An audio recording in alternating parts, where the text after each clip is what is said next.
அதாவது மாண்புமிகு முதலமைச்சர் வெள்ளந்தியானவர். நாங்கள் இன்னைக்கு சொல்றதை கேளுங்க. எழுதி கொடுக்குறவர் தப்பு தப்பா எதை எழுதி கொடுத்து முதலமைச்சர்கிட்ட சொல்லுங்க. இந்தியா என்கிற நாட்டிற்குள்ளதான் தமிழ்நாடு என்கிற மாநிலம் இருக்கின்றது அவர் உணரணும். எதையாவது ஒன்று பேசிட்டு பாவம் அவர் இன்னைக்கு என்ன சொல்லணும்னு தெரியாம இன்னைக்கு ஒரு காணொலியை வெளியிடுறாரு. நான் சொல்வது ஒன்றே ஒன்றுதான். நான் மொத்தமா இந்த பட்ஜெட்டோட சாராம்சத்தை சொல்றேன். இது யாருக்குன்றது அவங்க புரிஞ்சுக்கணும். மக்களை பொய்யவே சொல்லி ஏமாத்துவதை திமுக இதோட கைவிடணுன்றதை கேட்டுக்கிறேன். நான் என்ன கேட்கிறேன், இந்த நிதி ஆயோக் கூட்டம் என்பது வருடாந்தோறத்துக்கு ஒரு முறை நடக்கும், கரெக்டா? அதனுடைய ஒரு சேர்மனா மாண்புமிகு பாரத பிரதமர் வருவார். தமிழகத்திற்கு தேவையான விஷயத்தை போய் கேளுங்களங்க. முதலமைச்சரா நாங்க உங்களை தேர்ந்தெடுத்தோம். இன்னைக்கு திமுக எதுக்கு ஆளுங்கட்சியை தமிழ்நாடு கொண்டு வந்துச்சு? போய் கேட்கறதை விட்டுட்டு நான் மக்கள் மன்றத்தை சந்தித்து கேட்கறேன் தெரியுமா?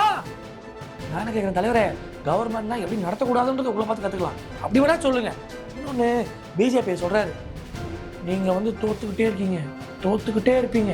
அதெல்லாம் நீங்க பண்ண வேண்டிய வேலை. நீங்கள் தோத்துட்டே இருப்பீங்க. மக்கள் மனதை விட்டு வெளியேறி விட்டீர்கள். சும்மா இரண்டு கிடக்கும் வானத்தில் ஒளி வீச்சு ஒன்று வந்தீங்க. 40 MP அமைச்சு மக்களை காப்பாற்றுவாங்கன்னு பார்த்தா அங்க 40 சமோசா சேல்ஸ் பண்றதுக்கு ஆரம்பிச்சு. இன்னைக்கு 40 சமோசா அமோக சேல்ஸ் போயிட்டு இருக்குது. ஆக்கப்பூர்வமான செயல்பாடுகள் MP இல்லவே இல்லை. கொடுத்தாங்க. இன்னைக்கு மெட்ரோ வாட்டர் கனெக்ஷன் ஆரம்பிச்சு, EB கனெக்ஷன் ஆரம்பிச்சு, இன்னைக்கு சாலை வசதி முதற்கொண்டு எல்லாமே பண்ணிட்டாங்க. பண்ணிட்டு ஆக்கிரமிப்பு வெளில போனா மக்கள் எப்படி வெளில போவாங்க? இதே தமிழகத்திற்கு இதேதான். எந்தெந்த பகுதிகளில் டிஸ்டர்ப் பண்றாங்களோ 2026 அதே இடத்துல உங்களுக்கு நான் பட்டாத்திரல் போய் சொல்லுவேன்.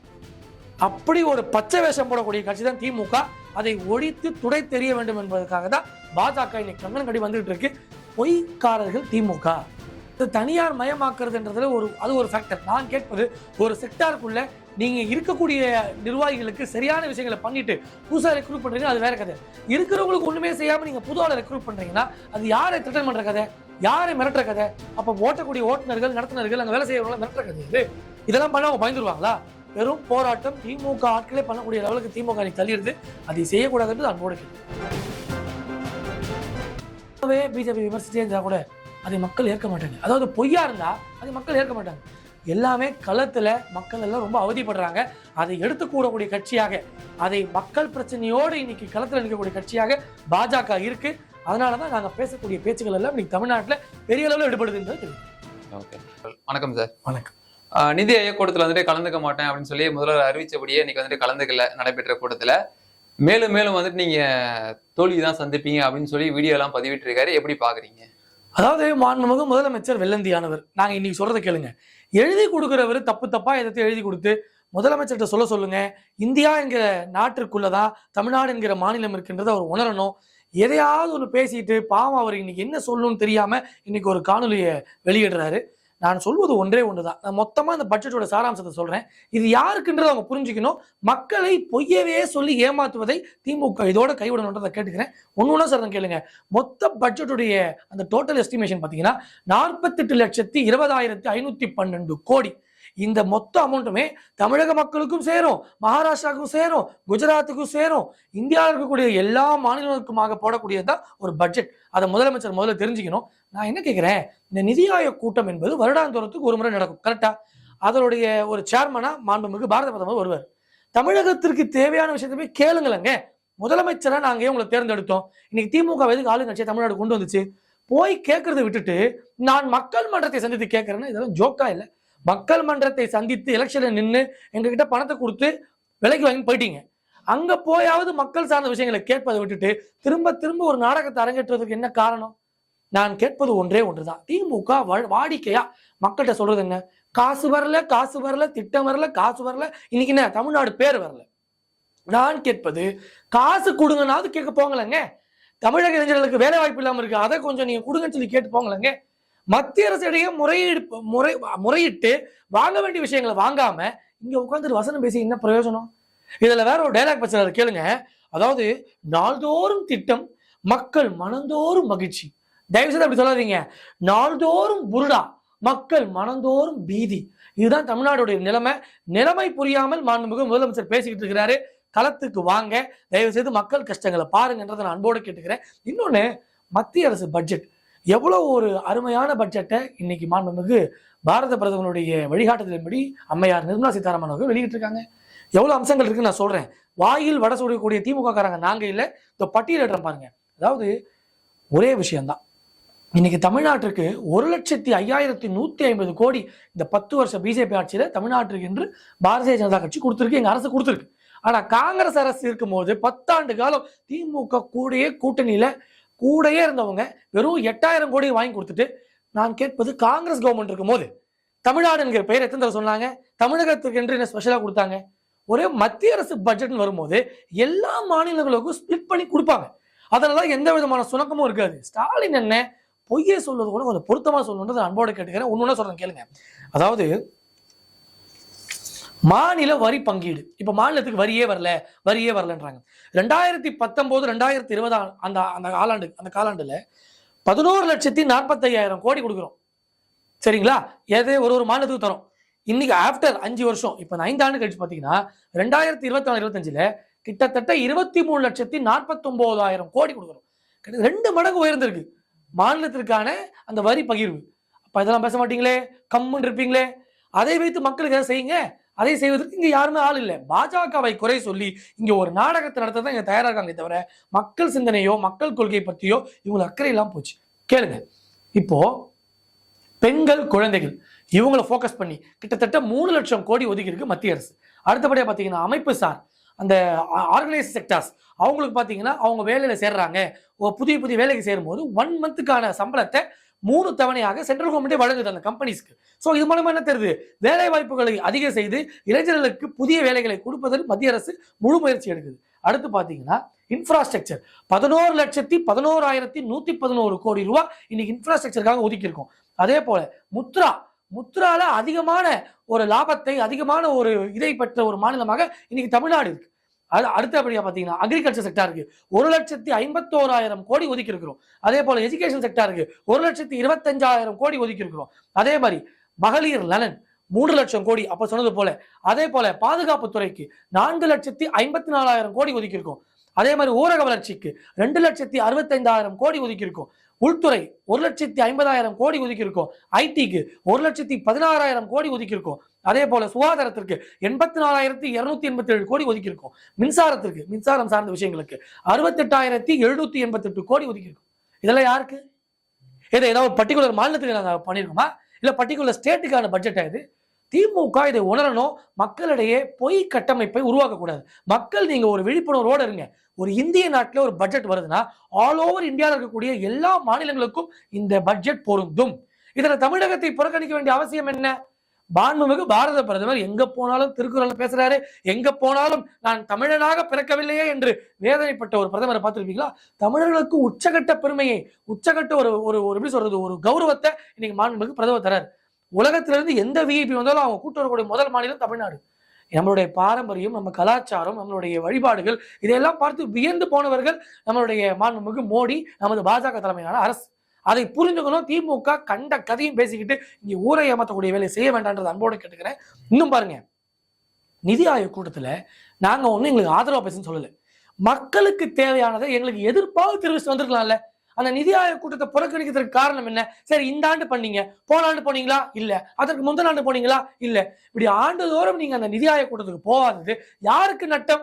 உங்களை நம்பி வாக்களித்த என் மக்களுக்கு நட்டமா லாபமா? ஏற்கனவே 3.5 ஆண்டு ஆட்சியில நீங்க ஒண்ணுமே செய்யாம ஜாலியா இருக்கிறீங்க. ஒண்ணுமே செய்யலன்னு சொன்னா உங்களுக்கு கோபம் வருது. என்னப்பா செய்யல, இங்க தேனாரும் பாலாரும் ஓடுதுன்னு சொல்லி நீங்களே மேடைக்கு மேடை வசனம் பேசுறீங்க. ஆனா இங்க நடப்பது என்ன? இங்க களம் நிலவரம் புரிந்து திமுக காரங்க செயல்படணும். குறிப்பா முதலமைச்சருக்கு எழுதி தரக்கூடியவர்களுக்கு நான் சொல்லக்கூடிய ஒரு பணிவான வேண்டுகோள், கரெக்டான டேட்டாவை ஓரளவு எழுதி கொடுங்க. நீங்க என்ன எழுதுறீங்களோ அதை மலையா நம்புறாரு தலைவர். அதை தயவு செய்து செய்யாதீங்கன்றது அன்போட கேட்டுக்கிறேன். இன்னொன்னு பாருங்க, இப்போ பல மாநிலங்கள் பேரை சொல்ல இப்ப நீங்க பேசுறீங்க. மகாராஷ்டிரா பேரை சொல்லல, கரெக்டுங்களா? இந்த பட்ஜெட்ல ஆனா 67,000 கோடி ஒதுக்கி இருக்காங்க ஒரு திட்டத்துக்கு.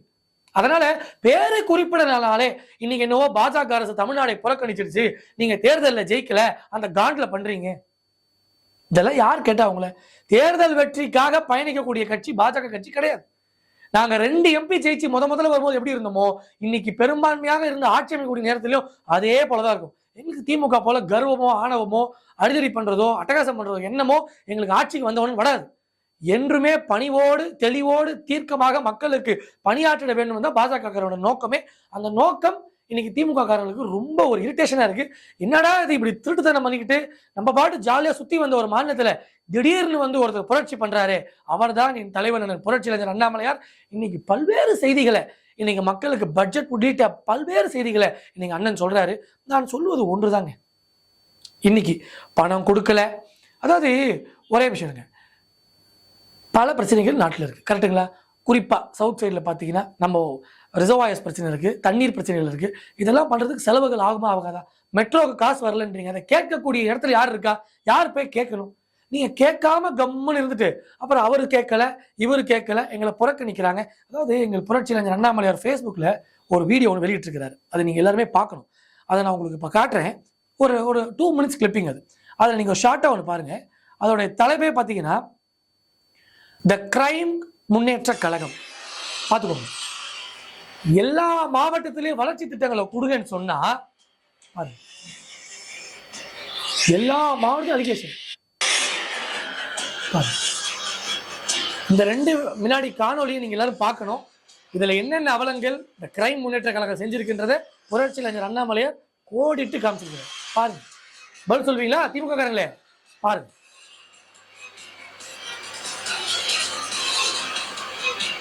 எல்லா மாவட்டத்திலும் பிரச்சனை. அது பெரம்பலூரா இருக்கட்டும், டீ கடை முதலாளியா இருக்கட்டும், மேல்மலையனூரா இருக்கட்டும், இப்படி எல்லா இடங்களிலும் பிரச்சனை. இந்த வீடியோ நீங்க எல்லாம் பார்க்கணும். அந்த 2 நிமிஷம் வீடியோவில் ஒட்டுமொத்த இந்த 3 ஆண்டுல இவங்க என்ன லட்சணத்தில் பண்ணியிருக்கிறாங்க, என்னென்ன கதையெல்லாம் பண்ணிக்கிட்டு இருக்காங்கன்றத பட்டவர்த்தனமாக அண்ணன் சொல்லியிருக்கிறாரு. இதையெல்லாம் பார்க்க பார்க்க பார்க்க தான் உண்மையாகவே வயிற்றுச்சலாக இருக்கு. இன்னைக்கு தமிழ்நாடு எந்த நிலைக்கு போய் கொண்டிருக்கிறது, என்ன நிலையில நம்ம வச்சுட்டு வைக்கணும்னு நினைக்கிற இடத்த இன்னைக்கு எந்த நிலையில வச்சுட்டு இருக்கிறாங்க, யாரோட யார் கம்பேர் பண்றதுன்னு தெரியாம 5 வயசு பிள்ளைக்கும் 50 சாலுக்கு கம்பேர் பண்ணிட்டு இருக்காங்க இன்னைக்கு திமுக ஆட்சி. அதனால நாங்கள் சொல்வது ஒன்றுதான். இன்னைக்கு திமுக தலைவர் இன்னொன்று சொல்லியிருக்காரு, கேளுங்க, சொல்லி ஆகணும். நான் கவர்மெண்ட்னா எப்படி நடத்தணும் தெரியுமா? நான் என்ன கேட்கிறேன் தலைவரே, கவர்மெண்ட்னா எப்படி நடத்தக்கூடாதுன்றது உங்களை பார்த்து கத்துக்கலாம், அப்படி வேணா சொல்லுங்க. இன்னொன்னு பிஜேபி சொல்றாரு, நீங்க வந்து தோத்துக்கிட்டே இருக்கீங்க, தோத்துக்கிட்டே இருப்பீங்க, அதெல்லாம் நீங்க பண்ண வேண்டிய வேலை, நீங்கள் தோத்துட்டே இருப்பீங்க, மக்கள் மனதை விட்டு வெளியேறி விட்டீர்கள், சும்மா 2 கிடக்கும் வானத்துல ஒளி வீச்சு 1 தரமன் வந்தீங்க. இன்னைக்கு ஒண்ணுமே நீங்க தரல, வெறும் வீழ்ச்சியையும் வெறும் பின்னடையும் வந்து அந்த மக்களுக்கு கொடுத்துருக்கிறீங்க. 40 MP அமைச்சமே என்ன வேலை பார்க்குறீங்க இங்க? 40 MP அமைச்சு மக்களை 40 MP அமைச்சு மக்களை காப்பாற்றுவாங்கன்னு பார்த்தா அங்க 40 சமோசா சேல்ஸ் பண்றதுக்கு ஆள் அமைச்சிருக்கணும். இன்னைக்கு 40 சமோசா அமோக சேல்ஸ் போயிட்டு இருக்குது. ஆக்கப்பூர்வமான செயல்பாடுகள் MP இல்லவே இல்லை. அவங்க கேட்குற கேள்வி கேட்குறாங்க, ஏங்க போன 5 வருஷம் நாங்கள் என்ன ஆணையம் கழட்டினோம், இந்த 5 வருஷம் ஓட்டு போடுறாங்க. ஜனங்களுக்கு நாங்கள் செய்யறோமா செய்யலாம் முக்கியம் கிடையாதுங்க, எங்களை பொறுத்தவரை காசை கொடுப்போம் ஓட்டை வாங்குவோம் அப்படின்ற ஒரு டார்கெட் திமுக போயிட்டு இருக்கு. இப்போ பேசும்போது பாத்தீங்கன்னா ஒரு காணொலி காமிச்சிங்க, அதாவது கிரைம் முன்னேற்ற கழகம் சொல்லிட்டு திமுக ஊழல் செய்த பட்டியல் வந்துட்டு காமிச்சிருந்தீங்க.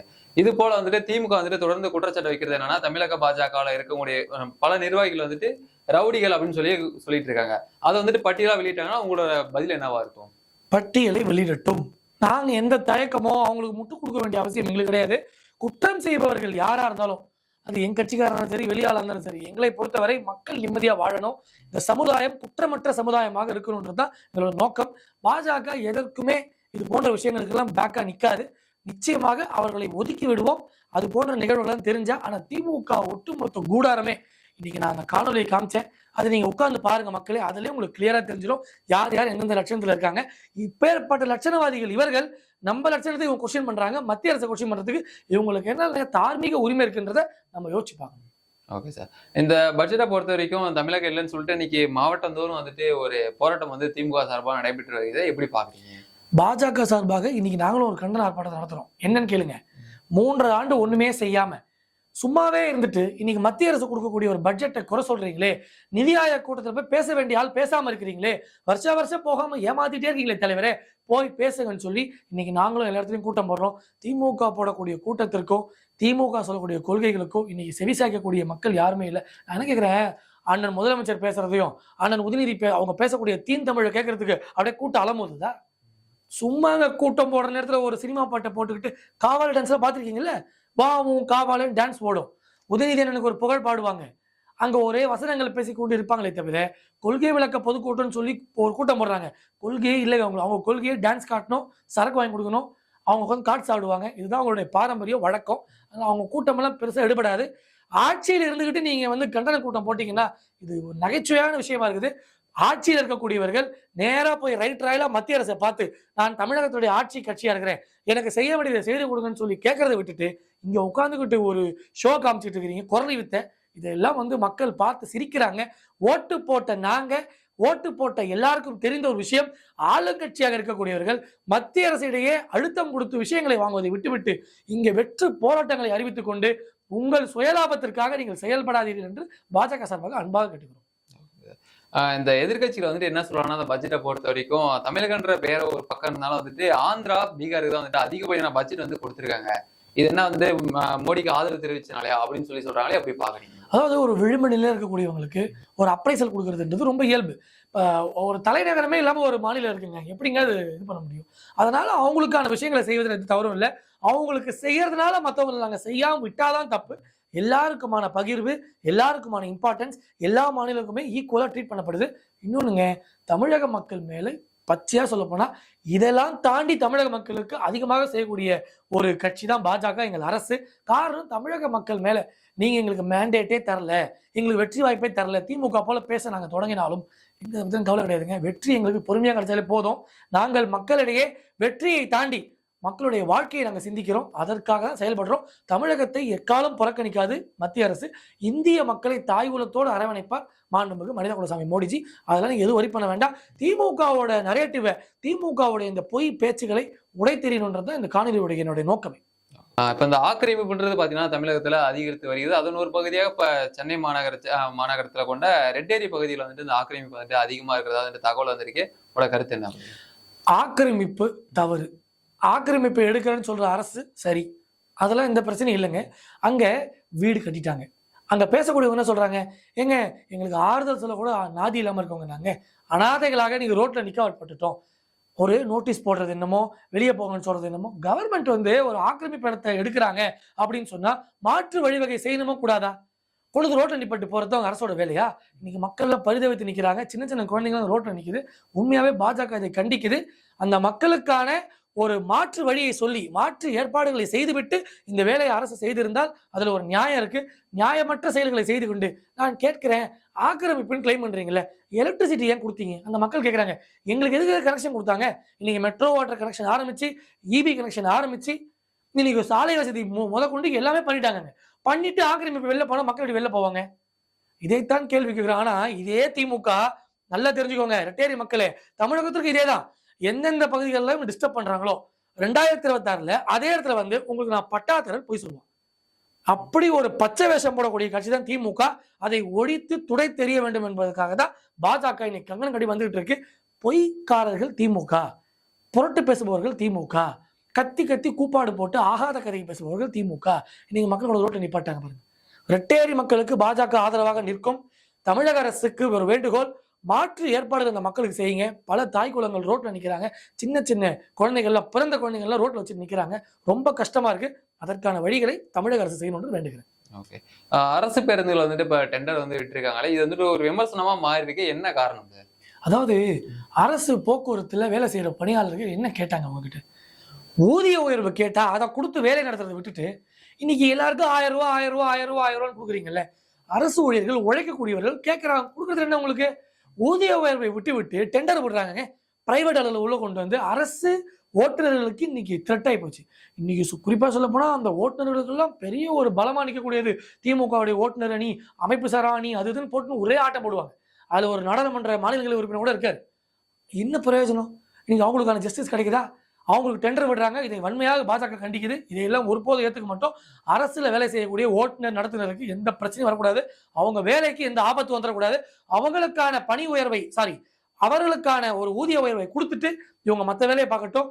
அதை விட்டுட்டு டெண்டர் விடுறேன், அவங்கள த்ரெட்டன் பண்ற கதையா இருக்கு. மிரட்டுறாங்களா அவங்கள? இது தப்பான விஷயம். பாஜக இது வன்மையாக கண்டிக்குது. இல்ல, அரசு ஆல்ரெடி கடன்ல இருக்கிறதா வந்துட்டு முன்னதாகவே சொல்லிட்டு இருந்தாங்க சார். அதன் காரணமாக தான் வந்துட்டு தனியார் மயமாக்குதல ஒரு முன்னெடுப்பா தான் இதை பார்க்கலாங்களா? அதாவது தனியார் மயமாக்குறதுன்றதுல ஒரு ஃபேக்டர். நான் கேட்பது, ஒரு செக்டாருக்குள்ள நீங்க இருக்கக்கூடிய நிர்வாகிகளுக்கு சரியான விஷயங்களை பண்ணிட்டு புதுசா ரெக்ரூட் பண்றீங்கன்னா அது வேற கதை. இருக்கிறவங்களுக்கு ஒண்ணுமே செய்யாம நீங்க புது ஆளை ரெக்ரூட் பண்றீங்கன்னா அது யாரை த்ரெட்டன் பண்ற கதை, யாரை மிரட்டுற கதை? அப்ப ஓட்டக்கூடிய ஓட்டுநர்கள், நடத்துனர்கள், அங்க வேலை செய்யறவங்க மிரட்டுற கதை இது. இதெல்லாம் பண்ண அவங்க பயந்துருவாங்களா? பெரும் போராட்டம் திமுக ஆட்களே பண்ணக்கூடிய லெவலுக்கு திமுக அணி தள்ளிடுது. அதை செய்யக்கூடாதுன்றது அன்போடு கேட்டுக்கிறேன். Okay sir. இப்ப இந்த கடலூர் மாநகராட்சியில பாத்தீங்கன்னா ஒரு சாக்கடை தூர்வாரும் பணியில வந்துட்டு மனிதர்களே வந்து ஈடுபட்ட காணொலி வந்துட்டு வைரலை வந்துட்டு இருக்கு. எப்படி பாக்குறீங்க? அதாவது நவீன உலகத்துல இன்னைக்கு யார் இந்த வேலையை பண்ணது? பாஜக இதை பெரும் கண்டனம் தெரிவிக்குது. இந்த ஆட்சியாளர்கள் என்ன பண்றாங்க? ஒரு கழிவறை, ஒரு பாதாள சாக்கடை, அதை ஒருத்தர் உள்ள போய் முங்கி முங்கி வெளியே வர அந்த வீடியோ இப்பதான் பார்த்தேன். வயிறு எரியுதுங்க. சக மனிதர்கள் நம்பலாம். ஒரு கழிவு நீர்ல போய் வந்து கிட்டத்தட்ட 52 தொழிலாளர்கள் இறந்திருக்காங்க 2018-22 அந்த ஆண்டு காலத்துல. இந்த இந்த மரணங்கள் தொடரக்கூடாது என்று பாஜக வேண்டுகிறது. இது போன்ற விஷயங்களை திமுக அரசு அங்கு உள்ள ஆட்கள் எல்லாம் கடுமையான நடவடிக்கை எடுக்கணும். அவர் அப்படி முங்க வச்சு ஐடியா தராங்க. இங்க இறங்கு அங்க இறங்குன்றாங்க. பார்க்கும்போது ரொம்ப ஒரு பதப்பதப்பா இருக்கு. உள்ள போய் போய் முங்கி முங்கி வராரு. ஏதோ விஷவாயு தாக்கி ஏதாவது இறந்துட்டாருன்னா ரொம்ப கடினம். அந்த குடும்பம் நடுத்தருக்கு வந்துடும். திமுகவால் இன்னைக்கு தமிழகமே, இன்னைக்கு தமிழக மக்கள் நம்ம எல்லாமே நடுத்தருக்கு வரக்கூடிய சூழ்நிலை இருக்கும்.